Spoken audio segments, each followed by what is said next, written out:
I did read the news for 28 years. I don't think anybody else has stuck it for quite so long. I don't think so. Those are the days, public had to stick it too, which is rather hard. Those are the days of Robert Dougall. That's right. And many Kenneth, others. Kendall, and the three of us were the first sort of steady television news reading team, as it were. That was 1957.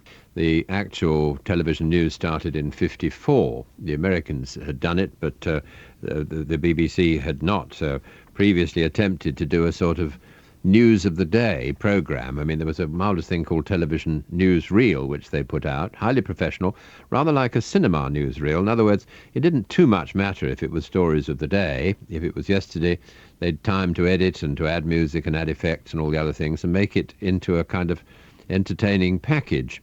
So when we first appeared with the news, it all seemed sort of disembodied and sort of, kind of very spooky and dreary, because we didn't have any sound effects. They didn't believe that if the sound wasn't real, you didn't add any sound effects. So you didn't have any music, because that was thought to be phony.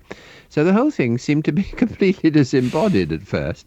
It was very strange. Actually, before you started work with the BBC in about 1950, you worked as an actor, I think, didn't you? Yes, I did, certainly. I did a lot of acting at school and at Cambridge, and then I went into rep for a time in Aberystwyth and in Brighton and Oxford, and then I was out of work, and then I did some teaching.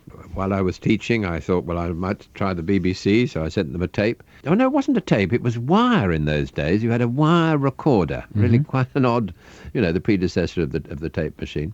And I thought they might like an actor, but they thought they didn't want an actor, but they thought they might like an announcer, so I went through various auditions and took their offer of a job at the beginning of 1950. Oddly enough, the same day that I signed that contract, I got a telegram from H.M. Tennant, the theatrical managers in the West End, asking me to audition for a West End play. And I often wonder what would have happened. I might not have got the part, of course, but as it is, I'm very lucky. I've had a steady job for a long time. When did your interest in classical music, in terms of broadcasting anyway, when did that emerge? Well, really early on. I mean, my first job with the BBC was with the third programme, as it then was, in 1950. I didn't go on to the news until 3 or 4 years later. And that was amazing, because I'd always loved music as a boy, and my father took me to the Proms when I was 12 for the first time, the old Queen's Hall and Henry Wood and all that sort of thing. And that was extremely exciting. And when you look back on that, you can think, well, would I ever have imagined being in the box at the last night of the Proms again for 30 years? It was a long, long run, that one. So I had an interest in music, and suddenly I found myself meeting all these very, very grand people, Arthur Rubinstein, and Arturo Toscanini, the great conductor, and Sir Thomas Beecham. Beecham was... Everybody who ever met him has some story about him. And I remember introducing a performance by him of the Mozart Requiem Mass in the BBC's big Maida Vale studios. And Beecham was quite old and not very well. And he always used to say what he thought. At the moment he thought it. He didn't worry about microphones or anything. And I had a little table by the side of the conductor's rostrum and said my bit at the beginning and sat back. And Beecham conducted the first two movements, then sat down. And a terrible silence ensued. And after he'd taken a deep breath and mopped his brow, he turned round to me. All the microphones were live. He said, I'm damn tired, dear boy.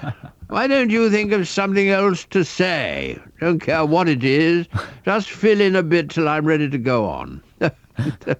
Fortunately, he did go on before I had a chance to utter, but he was, he was lovely, really, and would certainly say what he thought. Oh, and I remember there was a concert with him with his wife, Betty Humby Beecham, playing a piano concerto in Brighton, and they came unstuck in the middle of this concerto.